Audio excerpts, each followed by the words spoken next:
Assalamualaikum warahmatullahi wabarakatuh. Saya Aniza Kalaulan Ramdhani dengan NIM 109109. Di sini saya akan menjelaskan bab 10 mengenai teknik mental, imaginary, dan aktivitas olahraga.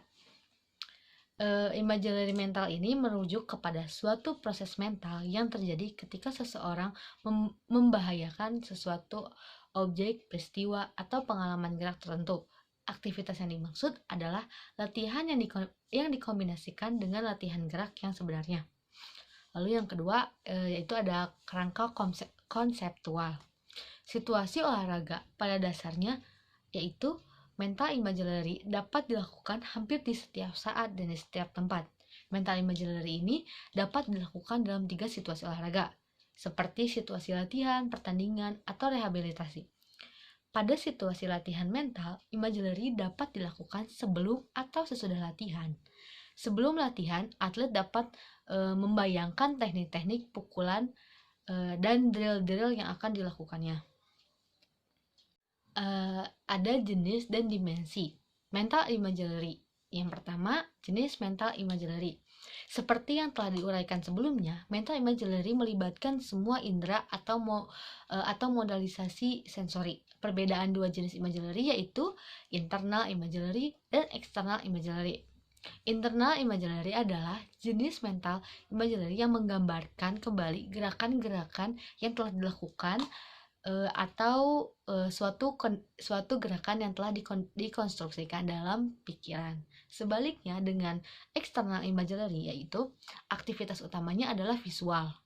Atlet melihat dirinya sendiri dari luar, seolah-olah mereka menjadi penonton yang menyaksikan performanya sendiri.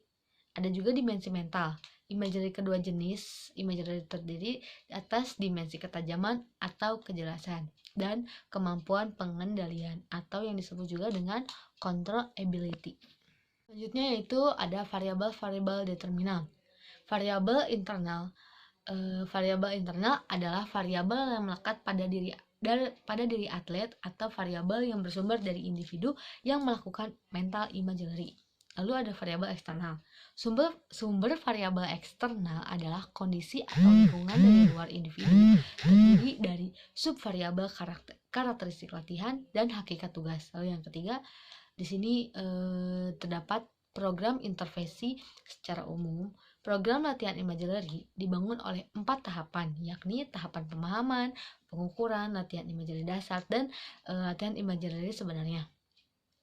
Lalu yang keempat ada dinamika psikologis. Dalam aplikasinya, sampai saat ini mental imaginary telah berkembang dengan pesat dan menjadikan kajian menarik dalam psikologi olahraga dan kepelatihan. Selanjutnya, implikasi dalam pelatihan olahraga. Latihan mental imaginary dapat digunakan sebelum dan sesudah latihan atau sebagai latihan suplemen di sela-sela waktu menunggu giliran latihan sebenarnya. Hal ini didasari oleh adanya kecenderungan dan fakta tentang keterbatasannya fasilitas yang tersedia dan sering terjadinya overloading teks karena keadaan kelas pendidikan jasmani yang terlampau padat dan telah berimbas pada longgarnya kontrol manajemen kelas. Pada dasarnya, mental imaginary pun ini merupakan sebuah proses penajaman kemampuan kognitif atau kemampuan atlet untuk berpikir sebab ketika atlet melakukan mental imaginary, pada saat itu pula sedang terjadinya proses pembentukan atau pengembangan mental blueprint atau juga yang disebut program gerak dalam sistem saraf pusat tentang keterampilan gerak yang nanti akan dipelajarinya. Mental imaginary sebagai aktivitas yang menyerupai pengalaman perseptual pada hakikatnya merupakan proses penguatan proposisi stimulus respon yang sangat bermanfaat dalam proses akselerasi penguasaan keterampilan gerak dan pembentukan respon gerak yang lebih akurat. Pada gilirannya, ketiga alasan pokok tadi akan memberikan dampak implikatif pada pengembangan aspek-aspek psikologis seperti meningkatkan motivasi dan kepercayaan diri, meminimalisasi kecemasan, memprogram tujuan, dan lain-lain.